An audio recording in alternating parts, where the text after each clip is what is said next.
Falaram de maçonaria também.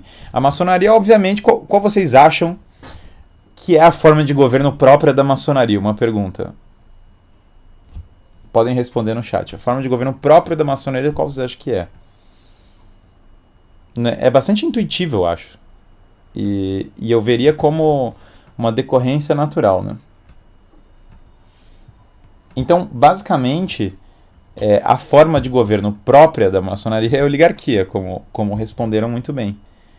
Monarquia, veja, é um pouco de misnomer, porque é um termo errado. Pode ser nominalmente monarquia, mas na prática oligarquia. E quando você fala, quando você quer uma oligarquia, uma monarquia mascarada de oligarquia, você tem os nomes para isso certinhos. Usualmente você fala que é uma monarquia liberal. Monarquia liberal é um termo maravilhoso para falar. Eu vou criar uma coisa que parece uma monarquia, mas na verdade é oligarquia. É bastante evidente para mim. E a mesma coisa falaram da China. A China é uma monarquia. Veja, a China tem um elemento monárquico na figura do Xi Jinping. Mas esse elemento ele é claramente subordinado ao partido. O partido ele é uma força gigantesca. E ele é uma das maiores oligarquias do mundo, né? O perigo da China não é o perigo do Xi Jinping mandar.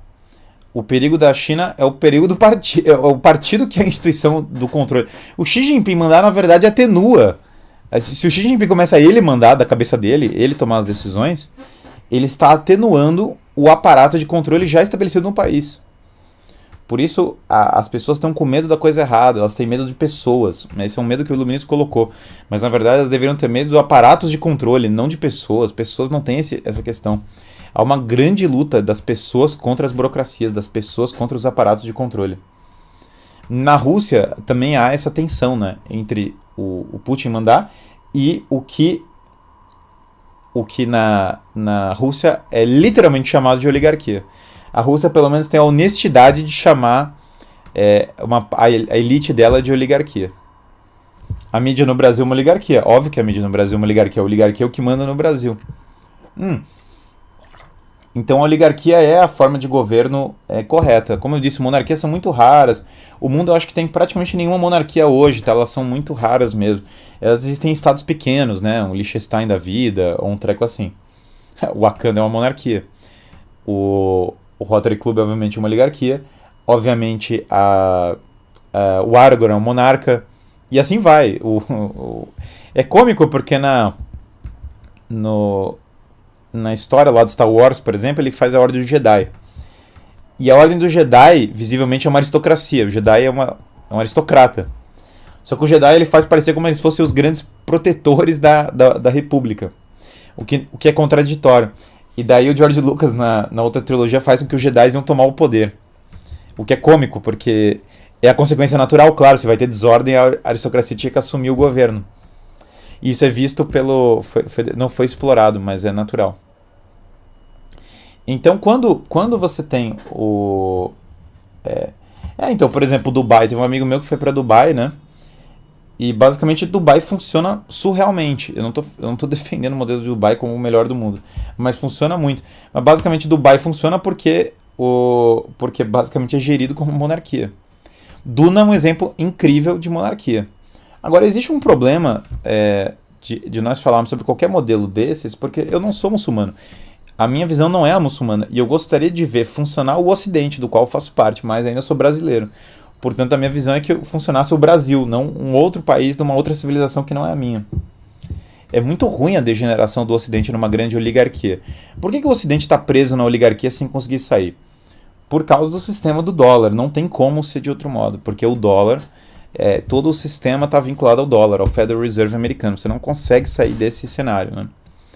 E o grande grupo que fala, não, vamos romper com a dominação do dólar, não é a gente que está defendendo o padrão ouro, ou está defendendo a monarquia, ou qualquer coisa.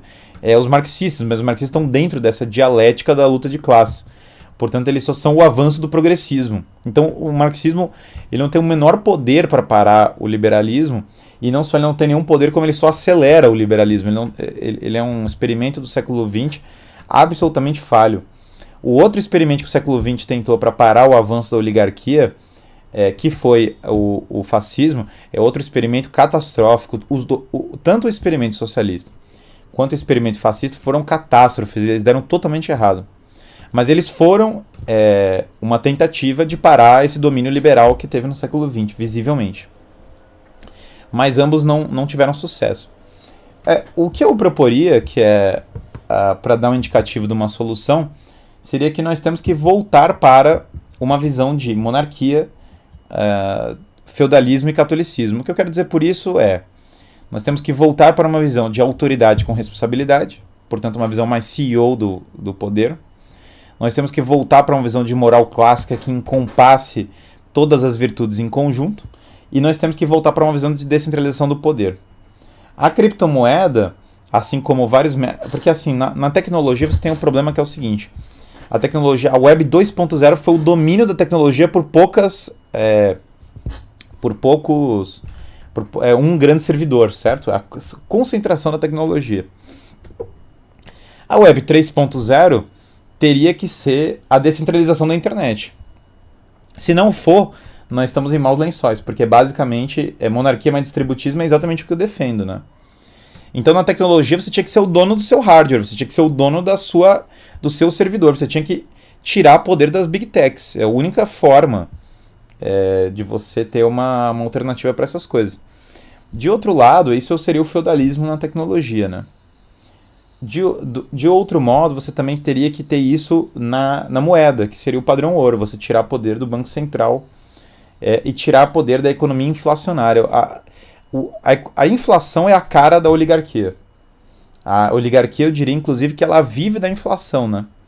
Então você tem que cortar esse padrão de gasto, tirar o poder do sistema inflacionário e voltar para a economia real, para uma economia que tem uma cabeça de produtos reais, né? Isso que eu quero dizer por feudalismo. Também, ao mesmo tempo, você tem que tirar as decisões desses aparatos de Washington, Brasília, e voltar as decisões pro nível local, né? Não só, e em termos de religião, é simples o que a gente precisa voltar para a tradição religiosa, sair da religião modernosa. A gente precisa do Young Pope, né? Precisa ter o Papa que vai chegar. Young Pope é esse seriado com o Jude Law do Papa pós-moderno. A gente precisa de um catolicismo pós-moderno. Por catolicismo pós-moderno quer dizer um catolicismo que é depois da modernidade, não um catolicismo Foucaultiano. Aliás, o Foucaultiano é o que a gente está vivendo aí hoje em dia, mas o catolicismo depois da modernidade. Basicamente, por depois da modernidade é o seguinte, que já largou essas categorias da modernidade, que já estão defasadas, e vai voltar para a tradição cristã de uma maneira mais pura e direta, sem a frescura disso tudo. Nós estamos vendo sinais disso, né? Quando você vê um catolicismo vaporwave na internet, o Shia LaBeouf, que é ator de Hollywood, se convertendo com uma missa tridentina, e essa onda de católicos na internet, você está vendo basicamente a ascensão, né, basicamente a ascensão de um catolicismo que está blindado em relação à modernidade. Ele já não é mais o catolicismo ingênuo.